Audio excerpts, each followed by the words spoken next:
بسم اللہ الرحمن الرحیم۔ اللہ کے نام سے شروع کرتی ہوں جو بہت ہی مہربان اور نہایت رحم کرنے والا ہے۔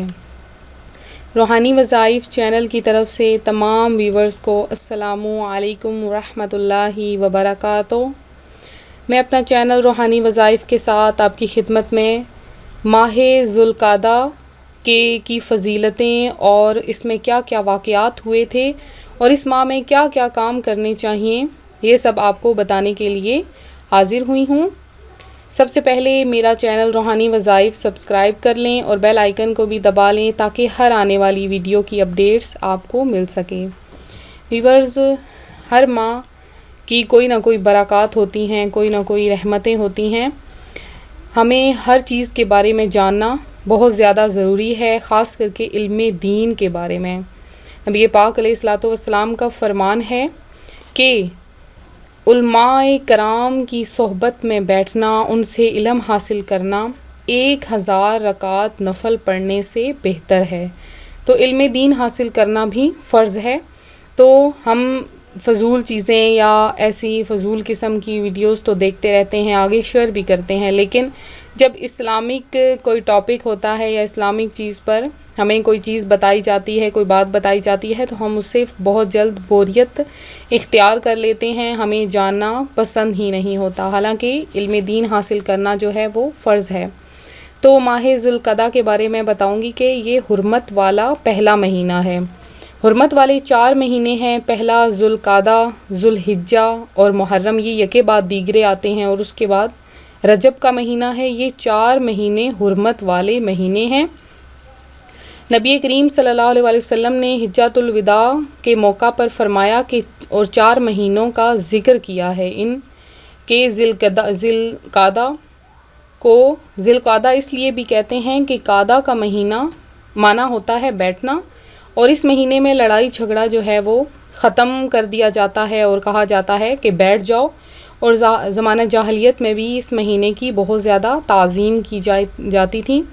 اللہ تبارک و تعالیٰ نے سورہ توبہ کی آیت نمبر 36 میں بیان فرمایا ہے کہ ان مہینوں میں اپنی جانوں پر ظلم نہ کرو، اور ذوالقعدہ کو حج کے مہینوں میں سے بھی مہینہ کہا جاتا ہے۔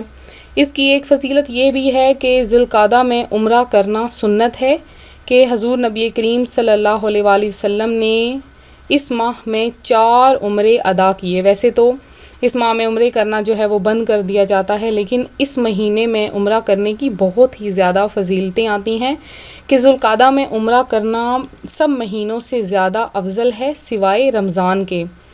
سلف الصالحین کی ایک جماعت کہتی ہے کہ ذوالقعدہ میں روزہ رکھنا مستحب ہے، اور اس مہینے کی یہ بھی برکتیں ہیں کہ اس مہینے میں روزہ رکھنے کا بہت زیادہ ثواب ہے، اور اس کی جو ہے وہ 14ویں تاریخ کو اللہ تعالیٰ نے حضرت یونس علیہ السلام کو مچھلی کے پیٹ سے نکالا تھا، اور 17 تاریخ کو ان پر کدو کی بیل نے سایہ کیا تھا، اور اسی تاریخ کو حضرت جبرائیل علیہ السلام سرور عالم صلی اللہ علیہ وآلہ وسلم پر پہلی وحی لے کر آئے تھے۔ اور اس ماہ کی جو پہلی تاریخ ہے، اللہ تعالیٰ نے حضرت موسیٰ علیہ السلام کو کتاب دینے کے لیے 30 راتوں کا وعدہ فرمایا تھا، اور اس ماہ کی 5ویں تاریخ کو حضرت ابراہیم علیہ السلام اور سیدنا اسماعیل علیہ السلام نے بیت اللہ شریف کی بنیاد رکھی تھی۔ اسی لیے اس ماہ میں عمرہ کرنا جو ہے وہ بہت زیادہ اجر و ثواب کا باعث بنتا ہے، اور اس مہینے میں جو ہے وہ نوافل پڑھنے کی بھی بہت ہی زیادہ فضیلت ہے، جو میں اپنی اگلی ویڈیو میں آپ کو ضرور بتاؤں گی انشاءاللہ عز و جل۔ اس ماہ میں جو ہے ایک اس کی فضیلت یہ بھی ہے کہ غزوہ بدر اسی مہینے میں ہوا تھا۔ تو ویورز، ان تمام برکات کی وجہ سے، ان تمام فضیلتوں کی وجہ سے آپ نے کیا کرنا ہے، اس مہینے میں زیادہ سے زیادہ استغفر اللہ پڑھنا ہے۔ حرمت والا مہینہ ہے، لڑائی جھگڑا جگ و جدال سے جو ہے وہ ہر کوئی باز رہتا تھا، اب بھی باز رہتے ہیں۔ حرمت والا مہینہ، اس مہینے کی بہت ہی زیادہ فضیلتیں ہیں، برکتیں ہیں۔ تو اس مہینے میں زیادہ سے زیادہ استغفر اللہ پڑھنا ہے، سبحان اللہ و بحمدہ سبحان اللہ العظیم کا ورد کرتے رہنا ہے، اور نیک کام کی طرف توجہ کرنی ہے، گناہوں سے بچنا ہے۔ اس کے علاوہ میں امید کرتی ہوں کہ میرا آج کا روحانی وظیفہ آپ کو پسند آیا ہوگا.